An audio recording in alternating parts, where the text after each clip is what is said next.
ఈరోజు దేవుని మాట కీర్తన గ్రంథం 119వ అధ్యాయము 105వ వచనము. నీ వాక్యము నా పాదములకు దీపమును, నా త్రోవకు వెలుగునై ఉన్నది. ప్రియమైన దేవుని మాట వింటున్న వాళ్ళారా, దేవుని వాక్యము పాదాలకు దీపము అంట. పాదాలకు దీపంగా ఉంటే దీపమును మన పాదాలు కదిలేటప్పుడు, నడిచేటప్పుడు దీపంగా ఉంటే ఏదైనా గుచ్చుకుంటుందా? ఏది గుచ్చుకోదు. ఈ లోకయాత్రలో ఎలా నడవాలి, ఎలా ఉండాలి అన్న జ్ఞానాన్ని దేవుడు అనుగ్రహిస్తాడు. మరి దేని ద్వారా? ఆయన వాక్యము. నీ దేవుని వాక్యం మన పాదాలకు, నా పాదాలకు, నీ పాదాలకు ఏమై ఉంది? దీపమై ఉంది. నా త్రోవకు వెలుగునై ఉన్నది. మన త్రోవకు వెలుగు చూపేది దేవుని వాక్యము. ఈ లోకయాత్రలో, ఈ యొక్క జీవిత ప్రయాణంలో ప్రతి విషయంలో మనము ఆయన వాక్యం మీద ఆధారపడి ఉండాలి. ఆయన వాక్యము చదవాలి. ఆయన వాక్య ప్రకారం జీవించాలి. ఆయన వాక్య ప్రకారం మనము ఆయన కృపలో, ఆయన నీడలో మనము ఉండగలిగితే ఎలా ఉంటుందంట? మన పాదములకు దీపము, త్రోవకు వెలుగై ఉన్నది.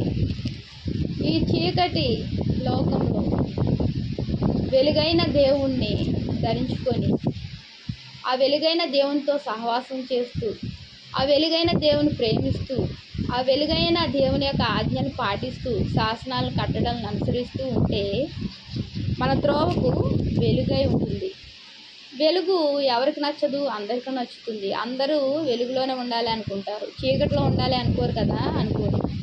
మరి వెలుగైన దేవుడు మనతో ఉంటే ఈ యొక్క చీకటి సమస్యలు, ఇబ్బందులు ప్రతీది ఆయన తొలగించి మన జీవితాలను ధన్యం చేసే దేవుడుగా ఉన్నాడు. దేని ద్వారా? ఆయన వాక్యము. ఆయన వాక్యమును మనం ధరించుకోవాలి, మన హృదయంలో భద్రపరుచుకోవాలి. మాటలు, దేవుని మాటలు విని విడిచిపెట్టడం కాదు. దేవుని సన్నిధికి వెళ్ళి ఆయన వాక్యమును విని మరి వెంటనే ఇంటికి రాగానే వాటిని తొలగించుకోవడం కాదు. మన హృదయం అనే పలకల మీద వాటిని భద్రపరుచుకోవాలి. మరి ఆఫీస్లో విషయాలన్నీ గుర్తుంటాయి, ఏం చేయాలి ఏంటి అన్నది గుర్తుంటుంది. ఇంట్లో మనం ఏ వంట చేయాలి ఏంటి, రేపొద్దున ఏం చేయాలి అవన్నీ గుర్తుంటాయి. మరి ఇలాగా ప్రతి ఒక్కరికి ఏం చేయాలి, ఎలాగా వెళ్ళాలి, ఏం ధరించుకోవాలి ఇవన్నీ గుర్తుంటాయి కదా. మరి దేవుని వాక్యం ఎందుకు గుర్తుండదు? ఎందుకు మర్చిపోతున్నాం? ఎందుకు దేవుని మీద ప్రేమ లేకపోతుంది? ఎందుకు దేవుని ప్రేమించలేకపోతున్నాం? ప్రియమైన సహోదరి సహోదరులారా, మనం ప్రశ్నించుకోవాలి. ఎవరికి వారే, నాకు నేనే, నీకు నువ్వే ప్రశ్నించుకోవాలి. మరి ఆయన వాక్యము పాదములకు దీపము, త్రోవకు వెలుగై ఉన్నది కాబట్టి ఆయన వాక్యాన్ని విడిచిపెట్టకుండా గైకొని ఆ వాక్యంను ప్రతిరోజు చదువుకుంటే మనకు దీపము, మన త్రోవకు వెలుగై ఉంటుంది.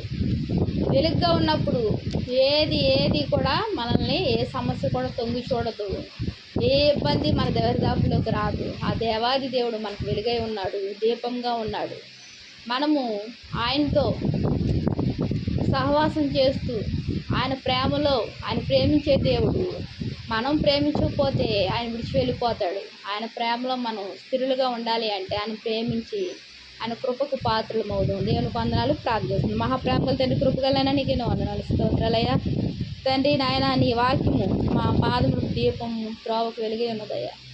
తండ్రి నాయన, నీ వాక్యము చదివి ప్రభా, నీ కృపలో, నీ నీడలో నివసించే కృపను మాకు అనుగ్రహించండి. వాక్యం ప్రతి ఒక్కరిని ఆశీర్వదించి దీవించండి అయ్యా. నీకు ఎన్నో వందనాలు, స్తోత్రాలు చెల్లించుకున్నా ప్రభుని ప్రియరక్షకుడు యేసుక్రీస్తు నామములో అతి వినయంగా బ్రతిమలాడి వేడుకుంటున్నాను తండ్రి. ఆమేన్.